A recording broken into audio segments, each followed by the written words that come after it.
नमस्ते दोस्तों, राधे राधे। तो दोस्तों, आज मैं अपनी सखी बीना जी की पुस्तक बेवजह यूं ही में से एक व्यंग सुनाने जा रही हूँ, जिसका शीर्षक है मेरी अपनी हिंदी। तो दोस्तों, बीना जी कहती हैं, चलते चलते उम्र ढलान पर आ गई और बच्चे अपने काम में लग गए और पति अपने बिजनेस और यात्राओं में व्यस्त रहते और मैं पूरी दिन अकेली और खाली। भला करती भी क्या? कभी टीवी देखती, कभी समय काटने के लिए रसोई के डब्बे पोंछती रहती। बार बार काम करने की आदत जो ठहरी हम गृहिणियों को। ऐसे में एक दिन मेरी प्रिय सखी मिलने आई। मेरी मनोदशा देख मुझे बात समझाई, मुझे मेरी ताकत, मेरी हिंदी याद दिलाई। मुझे उसकी बात जम गई। अगले ही दिन सुबह तैयार होकर मैंने अपना पुराना लंबा सा बैग टाकर एक पास ही के विद्यालय में पहुंची और अध्यापन करने की इच्छा जताई। वहां के प्रिंसिपल से साक्षात्कार हुआ। वे पान की पीक छोड़ते हुए बोले, मैडम, हमारे यहाँ हिंदी नहीं पढ़ाई जाती और दूसरे विषयों के लिए अंग्रेजी फर्राटेदार आना आवश्यक है।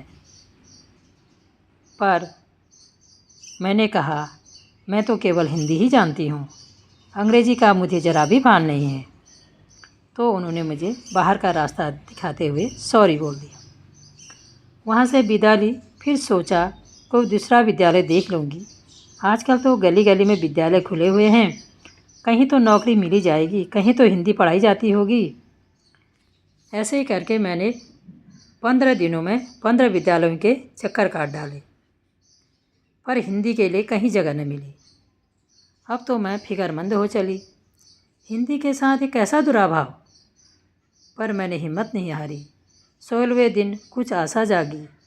जैसे ही 16वें प्रिंसिपल ने कहा, मैडम, आप नौकरी कर सकती हैं, हमारे यहाँ हिंदी पढ़ाई जाती है, लेकिन हमारी कुछ शर्तें हैं। कैसी शर्तें? वे समझाते हुए बोले, पहली शर्त, आपको अपना हुलिया बदलना होगा।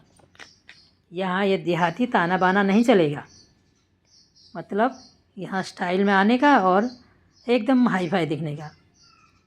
अब बुढ़ापे में स्टाइल और हाई फाई नौकरी करनी थी तो हाँ बोल दिया। सोचा आज ब्यूटी पार्लर जाऊंगी और थोड़ा रंग रोगन कर लूँगी।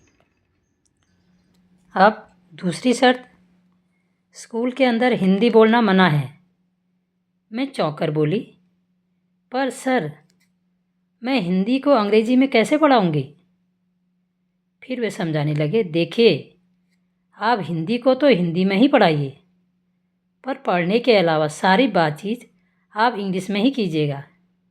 यहाँ हिंदी बोलने वालों पर फाइन लग जाता है। मुसीबत बहुत बड़ी थी, लेकिन नौकरी करनी थी तो मान ही लिया। अब मैंने विचार किया, आज इंग्लिश की डिक्शनरी खरीदूँगी और हिंदी पढ़ने के लिए अंग्रेजी पढ़ूँगी। चलो इसी बहाने नई भाषा सीख लूँगी। सोचने लगी, पहले ही बच्चों की बात मान ली होती तो आज ये दिन न देखना पड़ता।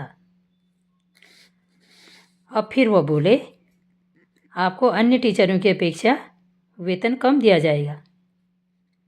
मैंने हड़बड़ाकर पूछा, क्यों?